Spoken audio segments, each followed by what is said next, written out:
گروی مکان لینا درست ہے یا نہیں؟ ہمارے ماحول میں گروی کی جو شکل موجود ہے یہ ٹھیک نہیں ہے۔ مثلا 4 لاکھ 5 لاکھ ایک بندے کو دیا جس کا گھر ہے، اس سے گھر لے لیا، اب ہوگا کیا؟ یہ اس گھر کو استعمال کرتا رہے گا، جب وہ 4-5 لاکھ روپے چھوڑے گا تو اس کو واپس سارا مل جائے گا، تو اس کا رقم اس کے پاس بطور امانت ہے۔ یوں بھی یہ بھی کہہ سکتے ہیں کہ وہ مقروض ہے ایک لحاظ سے اس کا، کہ وہ اس کے ذمہ واجب الادا ہے وہ رقم جو اس نے گروی مکان والے سے لیا ہوا ہے۔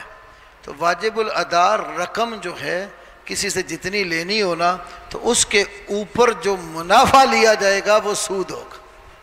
کل قرض جر منفعتا فهو ربا، جو بھی قرض والی صورت بنے اور وہ نفع کھینچ کر لائے تو وہ سود ہوتی ہے۔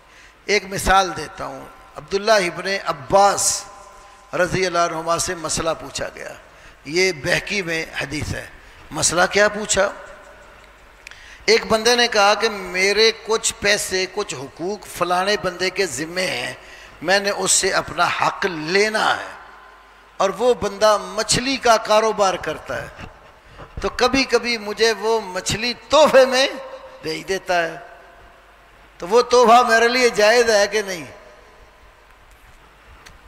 تو عبداللہ بن عباس نے فرمایا اللہ کے بندے، اگر تو مچھلیاں کچھ لے کے کھا چکا نا تو حساب کر لے، جتنی کھا چکا ہے نا تو حساب کر کے اتنے پیسے جتنا تو نے حق لینا اس میں سے کاٹ دے، باقی لے لے۔ اگر زیادہ کھا چکا ہے تو اس کو اتنی زائد رقم اس کو دے دے، کم ہے تو منہا کر کے بقایا اپنے پیسے لے لے۔ اس کو انہوں نے سود قرار دیا۔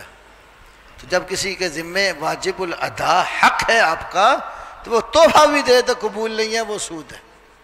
تو گروی والی رقم واجب الادا ہوتی ہے اس شخص کے ذمے، تو اسی طرح کھڑی ہے، یہ سال سال یا خود رہتا ہے یا پھر کیا کرتے ہیں آگے کرائے پر چڑھا کر کرایہ لے کے کھاتے رہتے ہیں، وہ جتنی رقم لینی ہے اس سے بعض اوقات کئی گنا زیادہ پیسے کھا چکے ہوتے ہیں، پھر بھی رقم ادھر ہی ہے۔